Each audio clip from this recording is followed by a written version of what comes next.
Chapter 1. We start off as we see a family of three looking surprised. As they look surprised, someone explains that somewhere in the quiet suburbs of Tokyo, a huge 60 tsubo lot was up for a surprisingly low price. But there was just one odd thing, this single clause in the sales contract.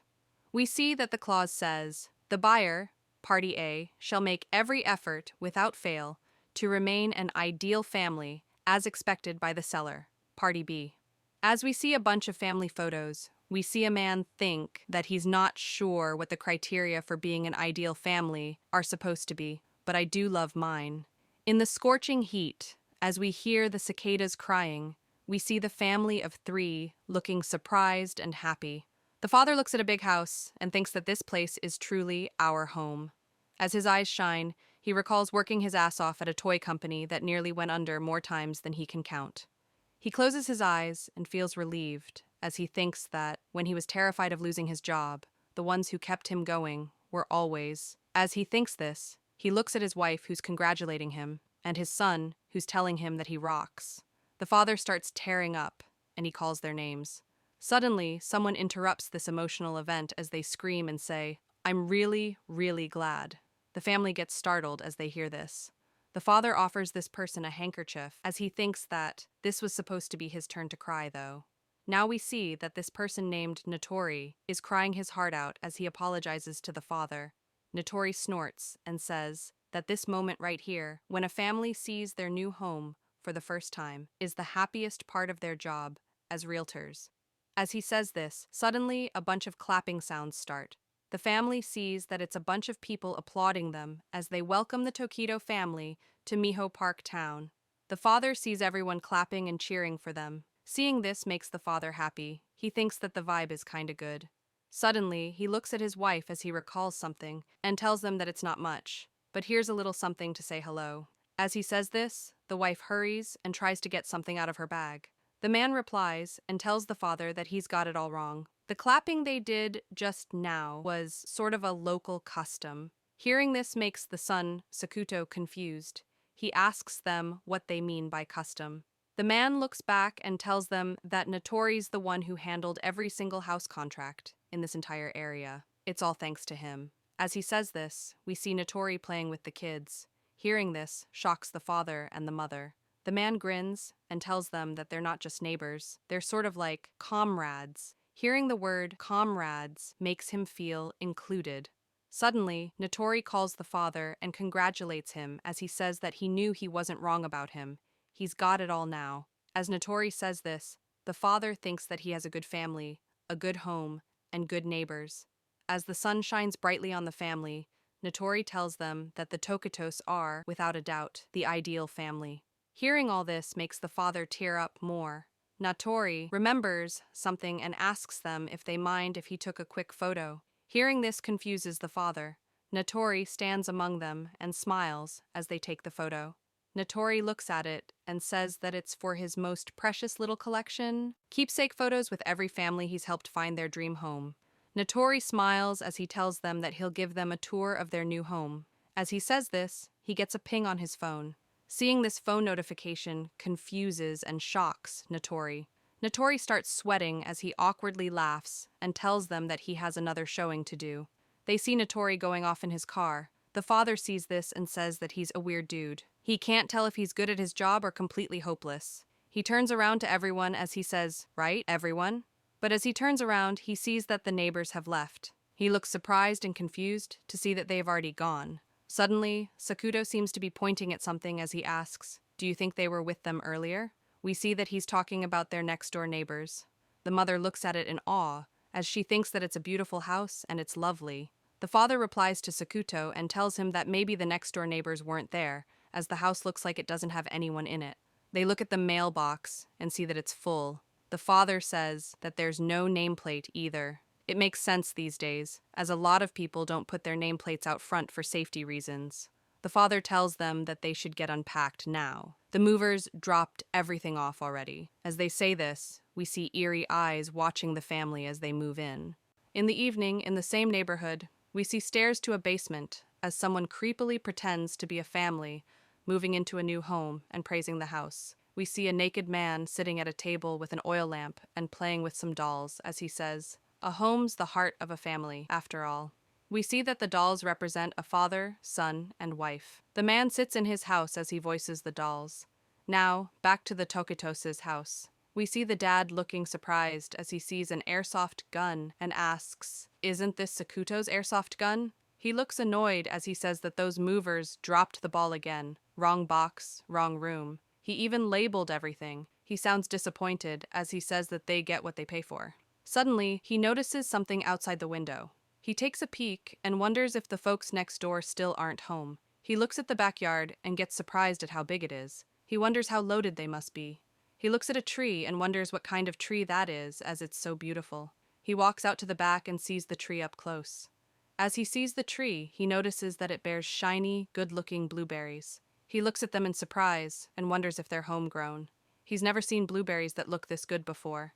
As he's looking at the berries in awe, suddenly he hears a squelch under his foot. He looks down and sees that he's stepped on a dead cat, which looks badly hurt. Seeing this scares him. He steps away as he screams. He wonders if this is a cat. This wasn't here this afternoon. He barfs in his mouth as he questions if this cat was killed. He feels bad for it, as he thinks who could do something like this. Suddenly, he notices something and his face goes pale. The next day morning, we see the father thinking about what Natori told him. As the dad recalls himself burying the cat, he thinks that waking up in the morning to a warm breakfast from a loving wife and a teenage son he can talk to about anything. Families like theirs are rare, is what he thinks. As they sit together to have dinner, he thinks that they're the very image of an ideal family. Now we see the dad walking to his work as he looks out of it and breathes heavily. He thinks that lately he's been feeling sick all the time. He wonders if it's the summer heat, maybe. It feels like there's more to it than that. Suddenly we see him puke right on the road as he can't control it. He cleans his mouth and keeps walking as he wonders if it's because he's getting old. Or maybe the grind's just wearing him down.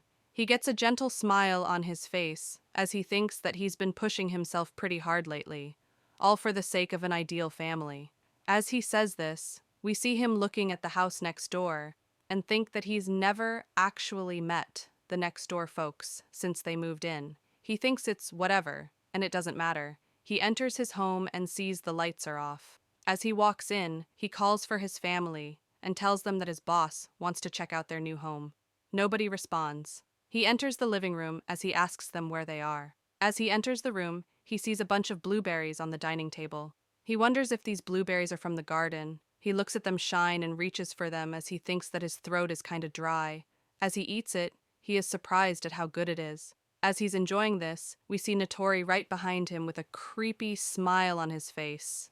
Now we see the dad tied up to a chair, which is on a tarp.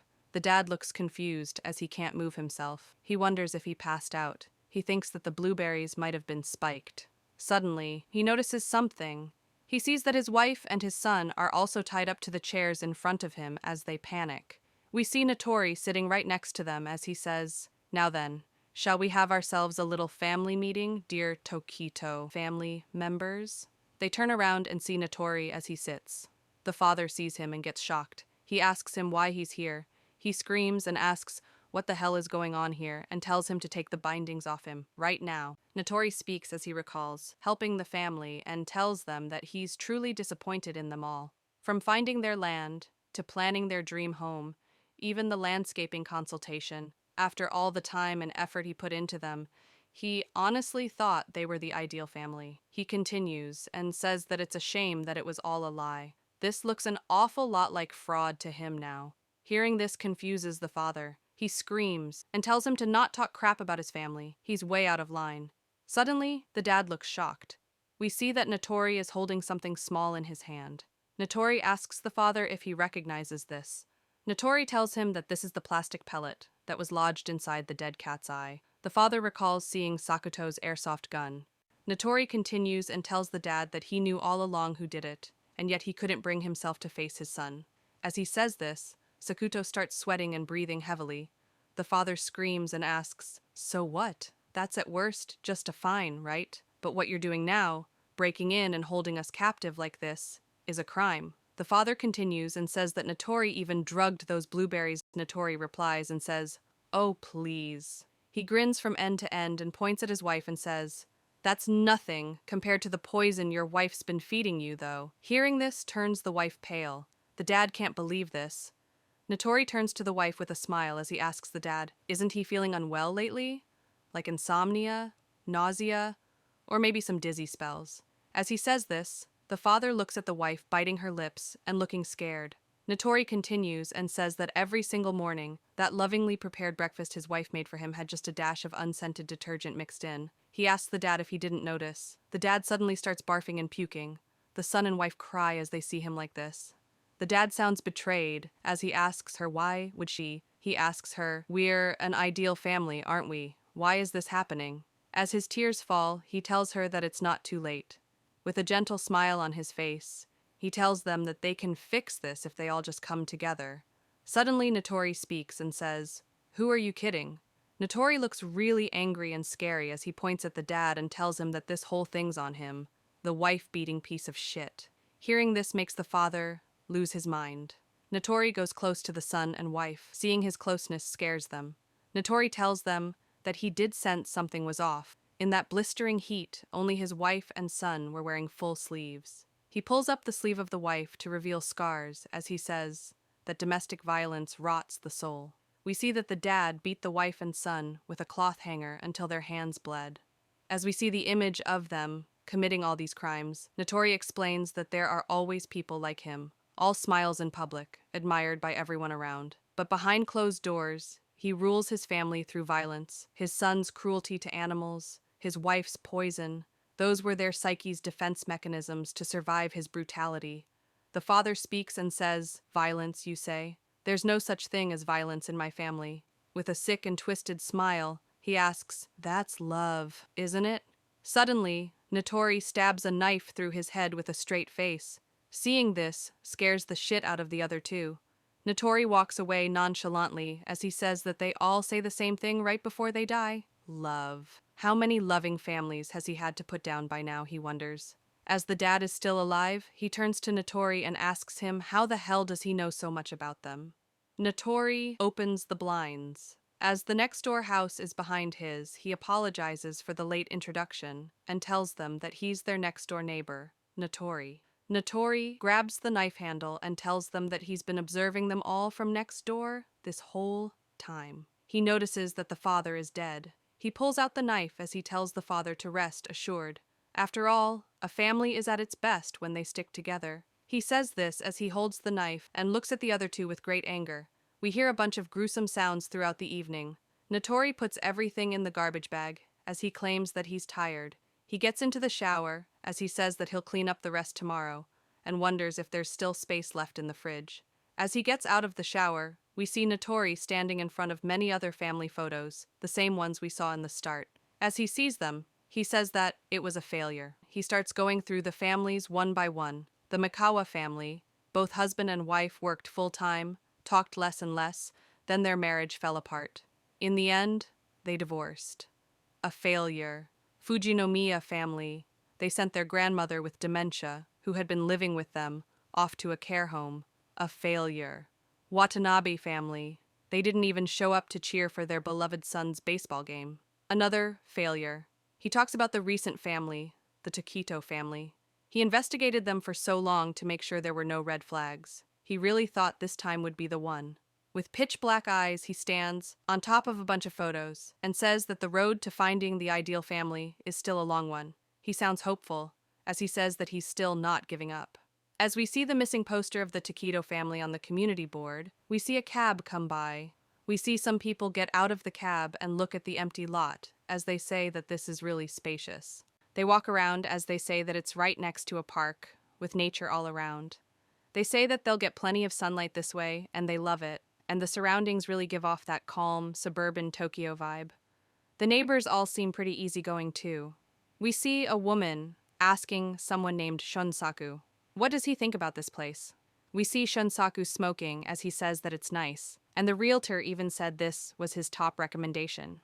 Suddenly, we hear Notori say, "My dearest members of the Sakuraba family, I believe a fulfilling life comes down to 3 things: a good family, a good home, and good neighbors." He brightly smiles and says, "So, let's all aim to become the ideal family, okay?" We see that he's found his new victims. And this is how this chapter ends. Hope you all enjoyed. Please like, share, and subscribe, and leave a comment. Thank you.